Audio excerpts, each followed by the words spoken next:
What's up, Road Runners? My name is Enrique Medina, and we welcome you guys back to this week's episode of The Sportsrunner.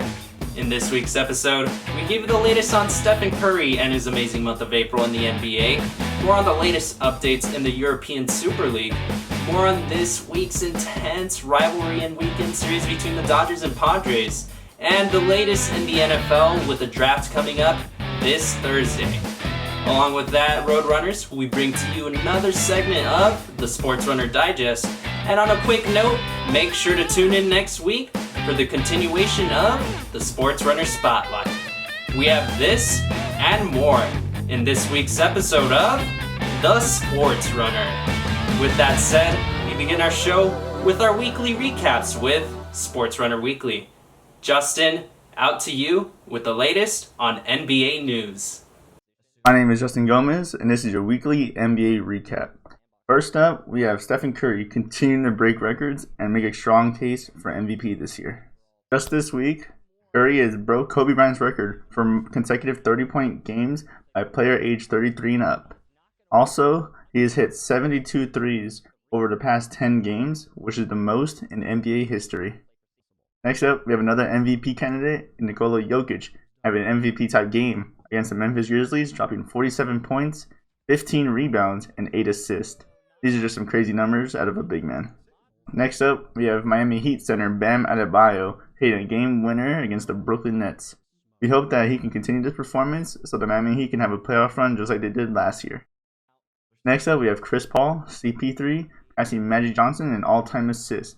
He moves up to 5th on the list, and I believe this solidifies him as the top 5 point guard of all time. Next up, we have Russell Westbrook, securing 18 triple-doubles over the last 23 games. This is the most by a player in this span. Although the Wizards aren't a contending team right now for a championship, they want to be a good team overall. They're going to need Russell Westbrook to perform a lot like this so that he can carry the team. Lastly, we have Los Angeles Lakers superstar Anthony Davis finally making his return.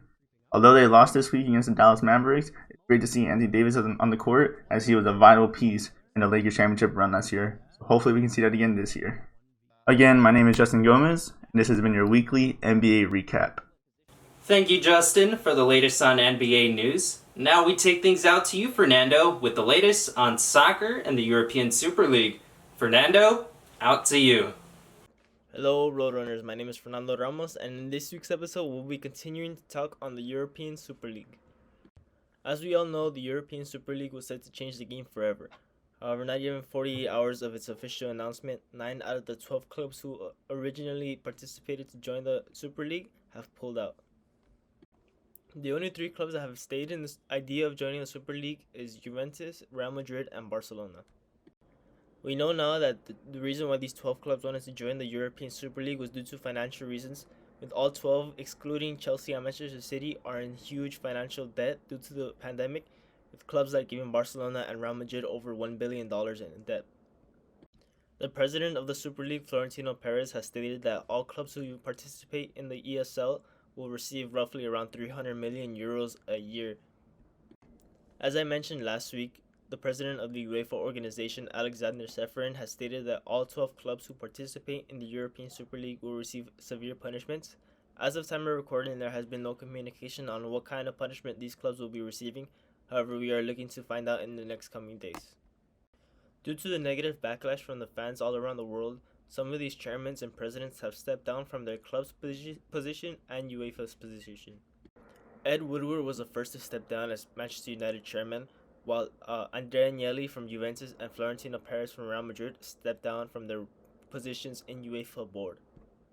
To round off this segment, we go back to the English Premier League, where all clubs are looking to introduce the 50+1 rule. The 50+1 rule means that all the fans hold a majority of the voting rights in the club, and that also states that all teams who allow private investors to hold more than 49% of the clubs will be banned from any competition. As I mentioned last week, the European Super League is still breaking news. There is still a lot of news yet to come. I will make sure to inform you guys on next week's episode and on El Paisano newspaper. With that being said, this concludes this section of the Sports Runner. Now on to the next sport. Thank you, Fernando, for just updating us with the most recent news in a very, very interesting idea and concept with the European Super League, so only time will tell with just how things will moving forward with the European Super League, but thank you for keeping us updated with that. Now, with that said, Roadrunners, we now move on to Major League Baseball action from this week. This week, we start from New York, and yes, I'm going to talk about him again.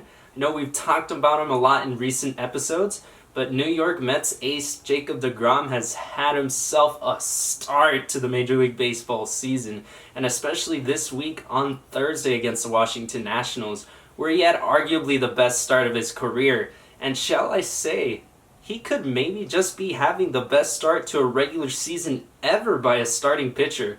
This week on Thursday night against the Washington Nationals, Jacob deGrom struck out 15 Nationals hitters on the night, pitching a complete game shutout. In the shutout, deGrom actually helped his own cause, lacing an RBI double to plate the game's first runs.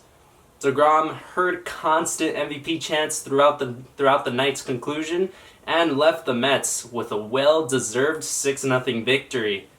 Even more than that for Jacob deGrom, he actually made baseball history during his start on Thursday against the Nationals. With his 15 strikeouts, deGrom breaks Nolan Ryan and Shane Bieber's record of the most strikeouts in their first 4 starts to start a Major League Baseball season, which was 48 by both Nolan Ryan and Shane Bieber, as I just mentioned. Shane Bieber actually this season as well, but Jacob deGrom breaks that with 50 strikeouts through his first 4 appearances this season.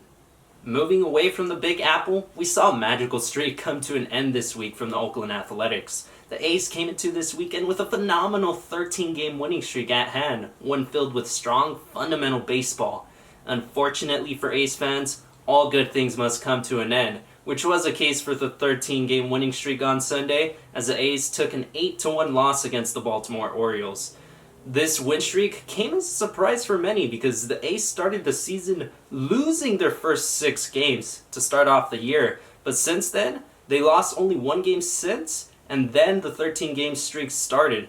And because of that, the A's currently hold first place in the AL West over the Seattle Mariners. It was not Moneyball 2.0, but it definitely was a streak the A's can build upon for this season. Moving away from those Moneyball Oakland A's, we go to Chavez Ravine and Dodger Stadium, where we saw the Dodgers and Padres duel yet in another action-packed series. The rivalry just seems to get better and better every time they square off.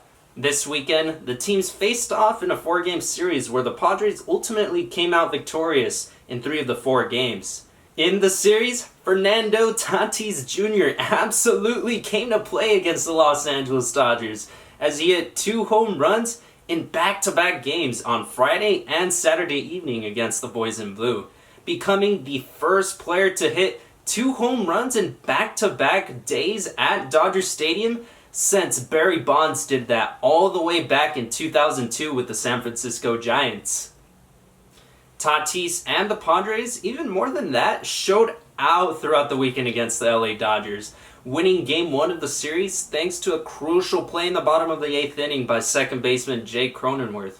In Game 2, the Padres would go on to take another victory. This time, of course, as I mentioned, Fernando Tatis Jr., who hit 2 home runs off of the Dodgers' ace, Clayton Kershaw.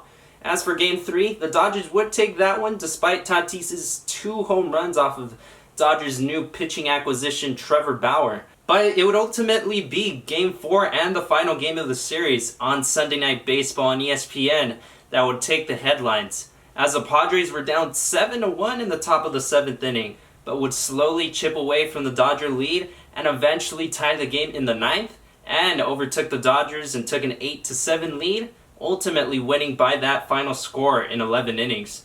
The great part is that we saw an amazing series between the Dodgers and the Padres. The bad part, though, is that we don't get to see them again all the way until June, so you guys will have to wait for part 3 between the Padres and Dodgers.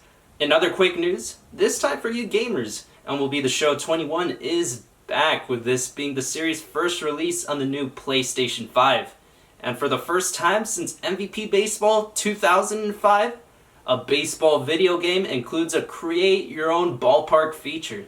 So for you gamers, have fun. Other than that, Roadrunners, we give you a most recent look to Major League Baseball standings at this moment as of the end of Sunday. In the American League, the Boston Red Sox continue their torrid start to this season, leading the American League East by 2.5 ball games. In the American League Central, the Kansas City Royals hold a 1.5 game lead over the Chicago White Sox at this very moment. And in the AL West, as stated earlier, thanks to their current winning streak, the Oakland A's lead the AL West by 1 game over the Seattle Mariners.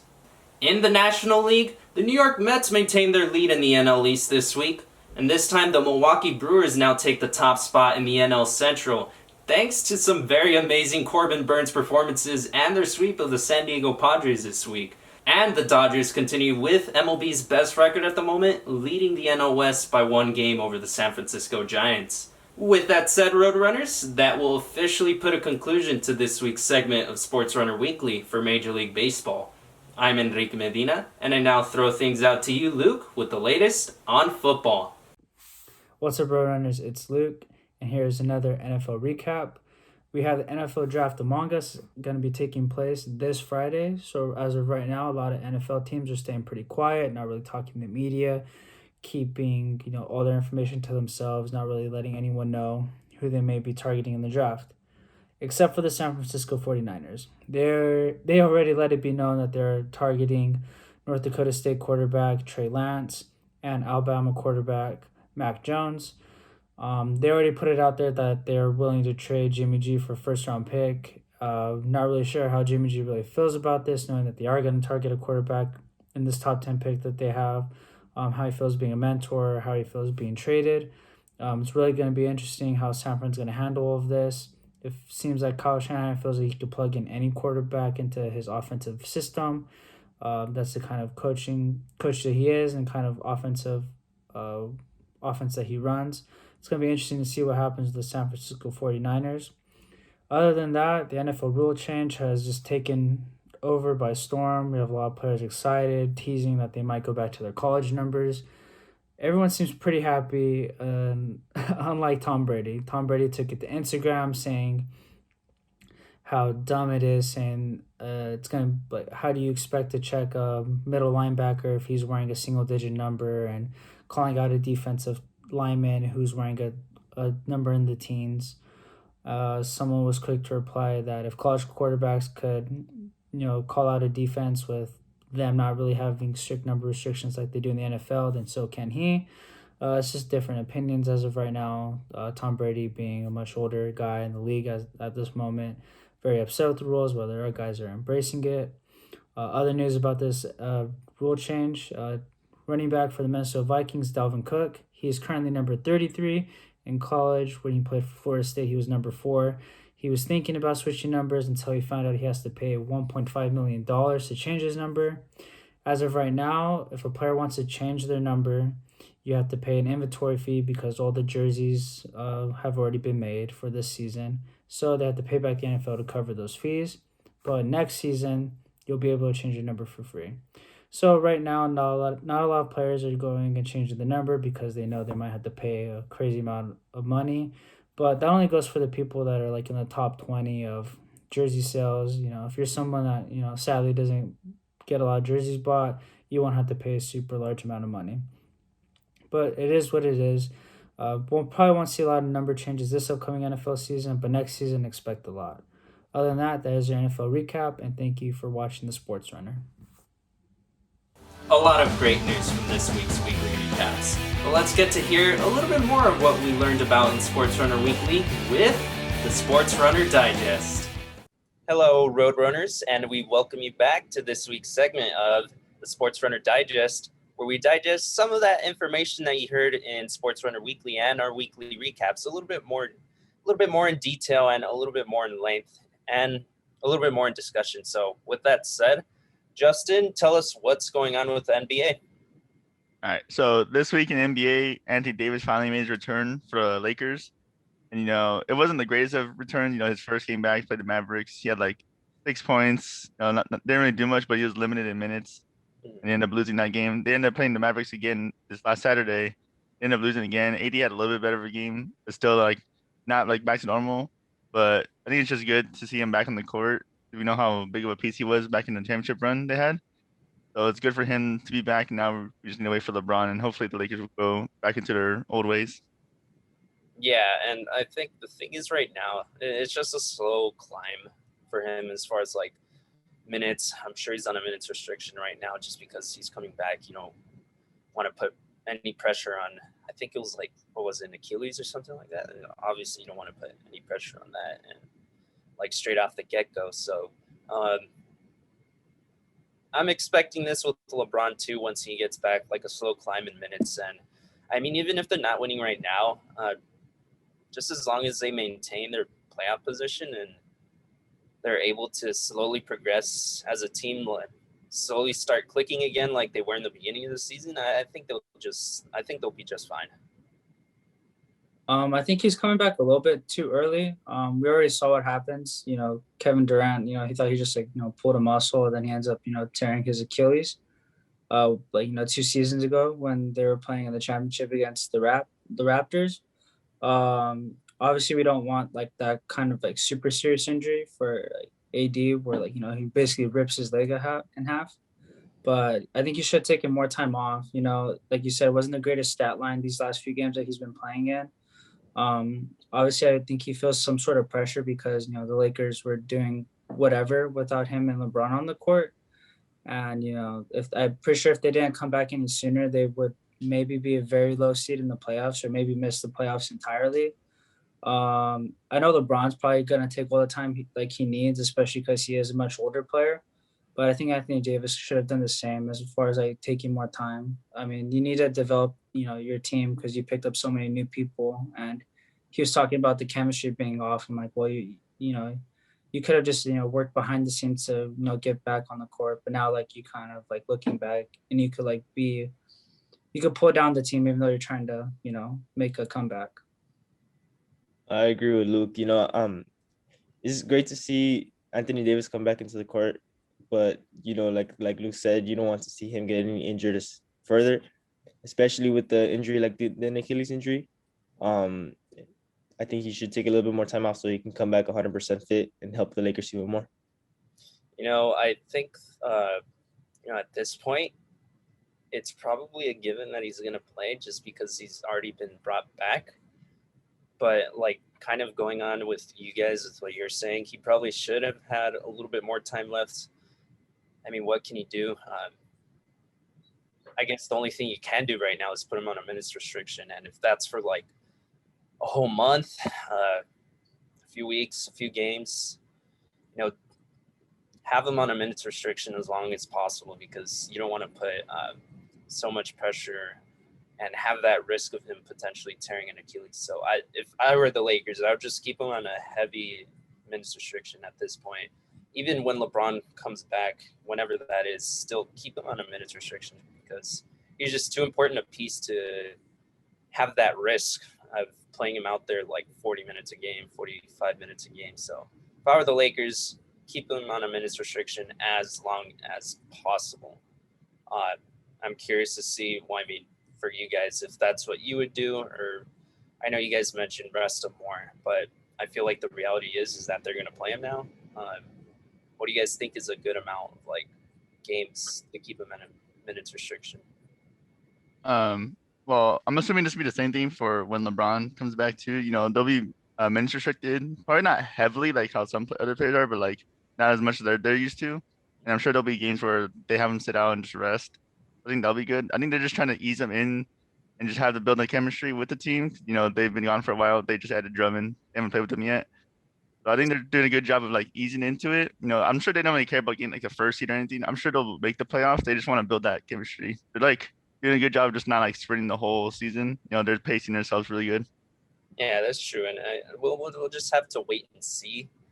I mean, same thing with LeBron, as you mentioned. I'm sure it'll be the same thing, but only time will tell. And hopefully they stay healthy throughout the entire season because we know obviously that they have a good chance as anyone to go back to back this season. So it'll be fun to watch. It'll be interesting to watch. But with that said, let's move on into our next topic. Fernando, what do you got with the Super League again?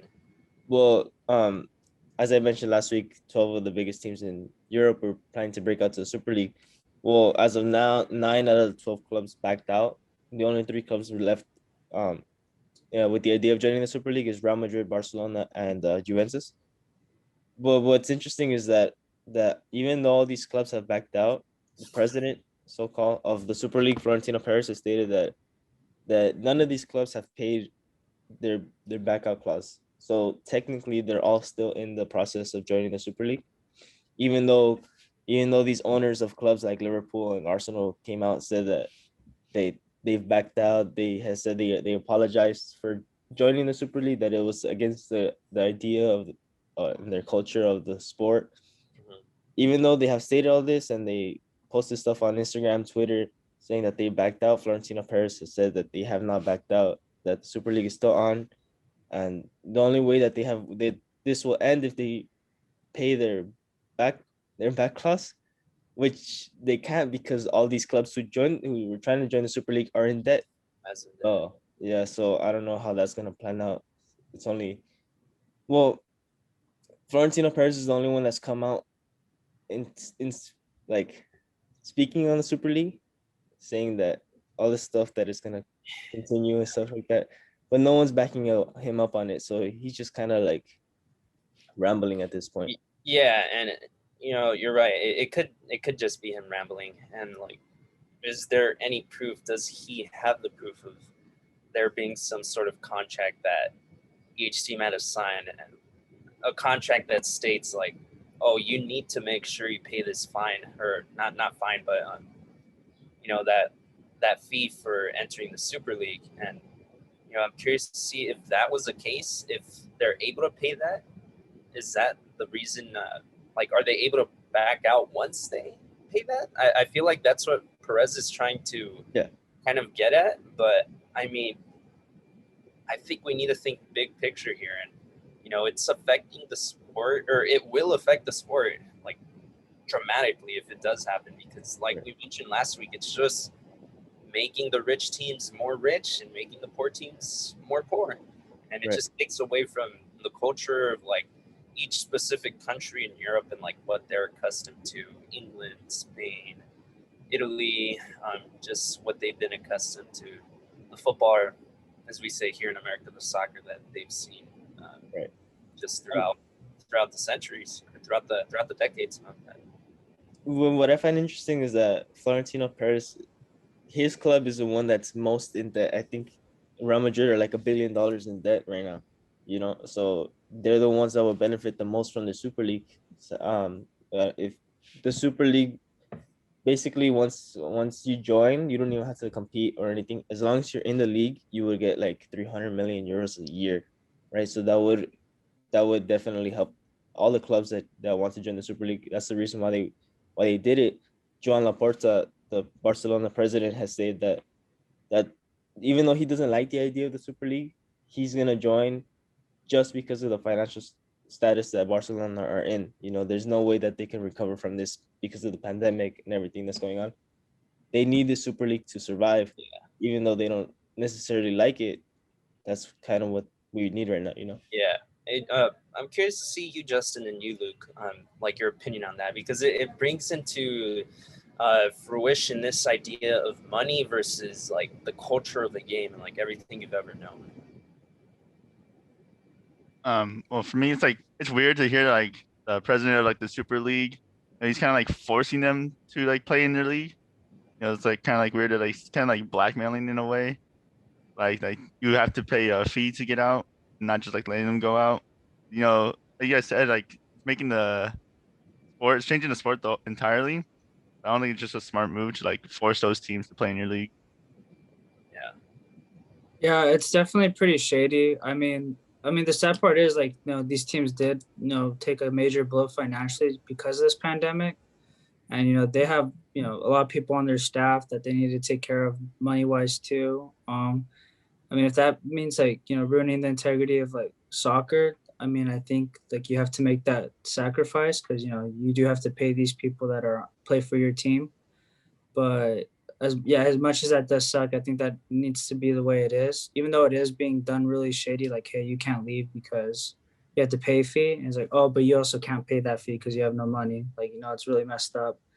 But I think just for the time being, I think these teams are going to have to do the whole Super League thing just so they can, recover financially.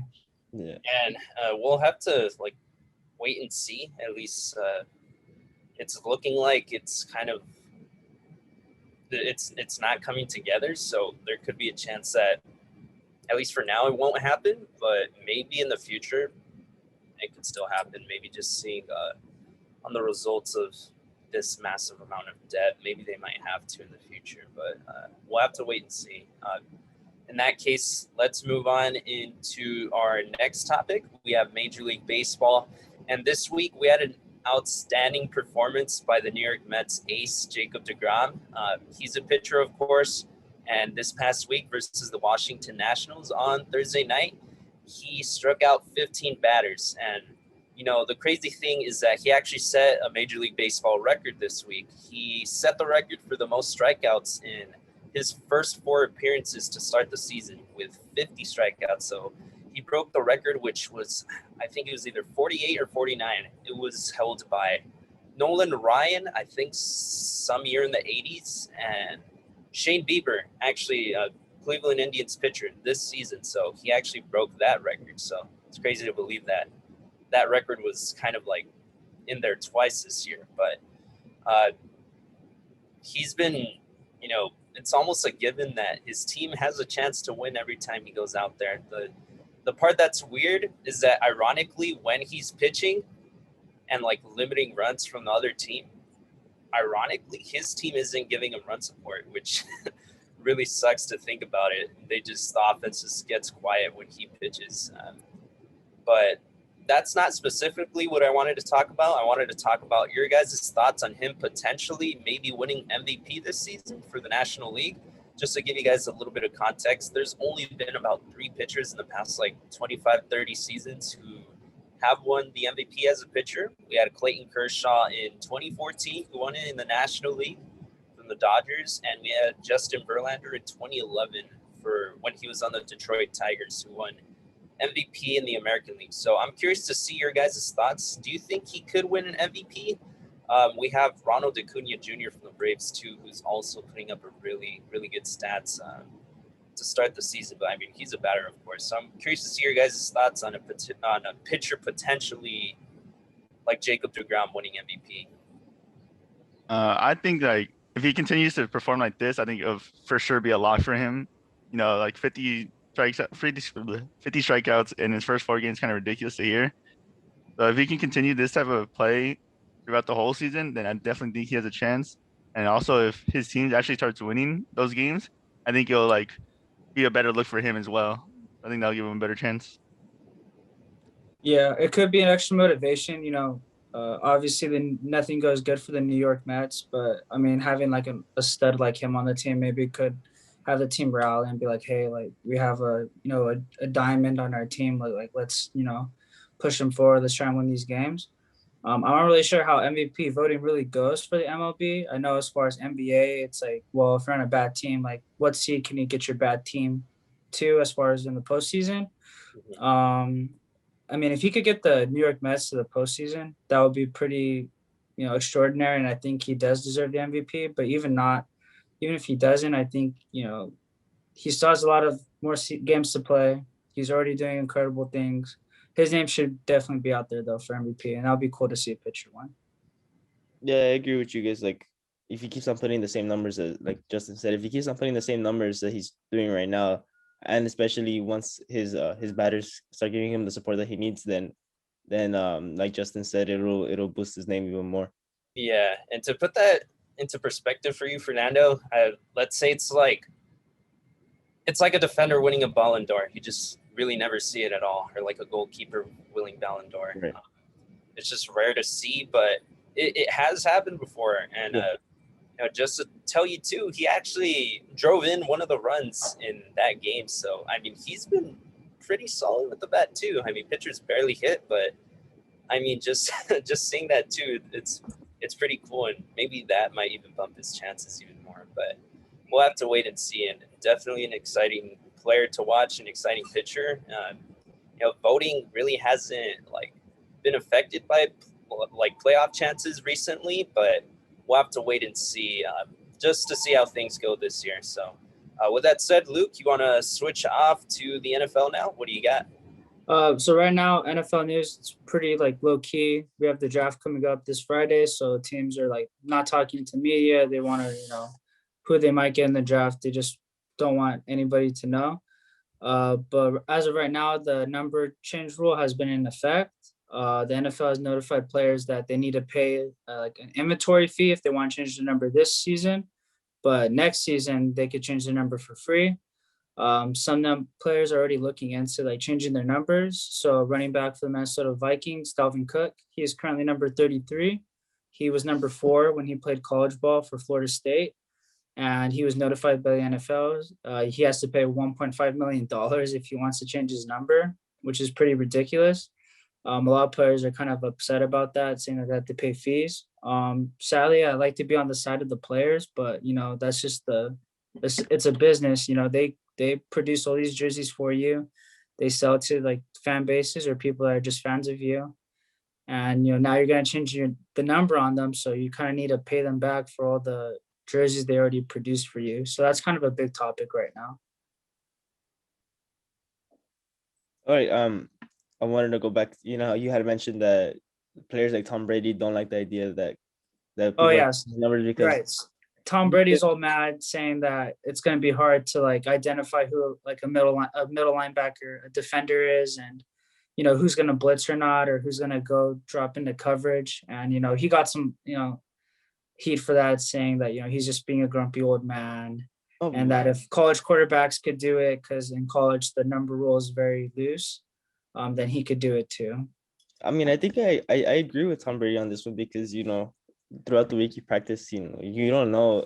I mean, I'm not speaking for the players here, but you go into the preparing for the game in the weekend by making sure you marking the numbers that you need to, So I think if you change around the numbers from all over the place, then it'll be harder for players like Tom Brady to read the plays,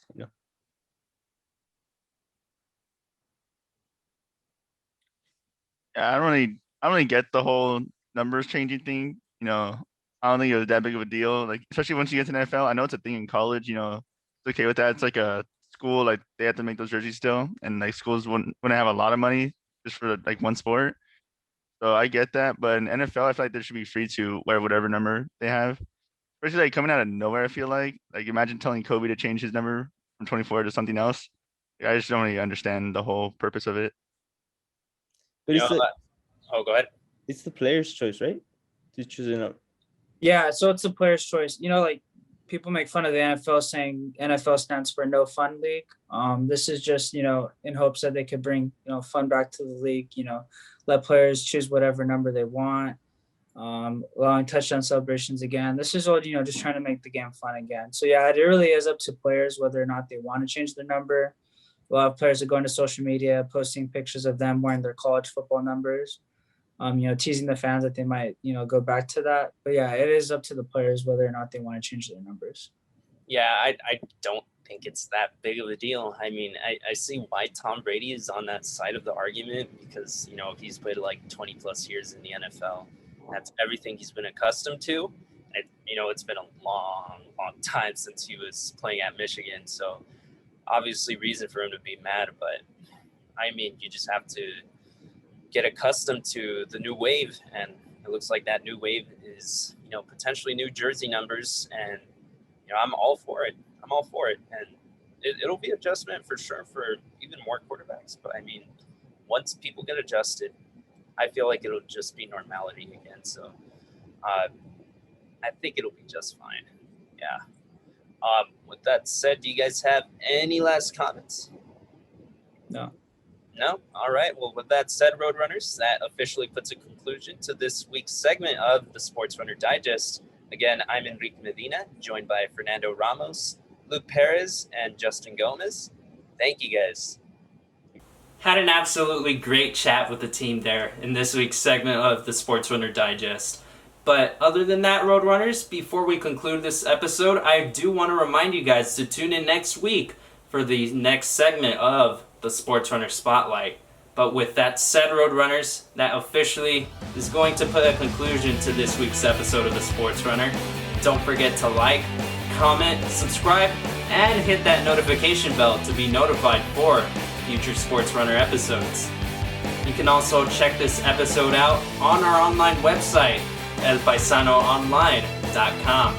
Don't forget to follow us on Instagram at Media, and on behalf of our team, I'm Enrique Medina. Thank you for watching this week's episode of the Sports Runner, and we'll see you next week. Peace.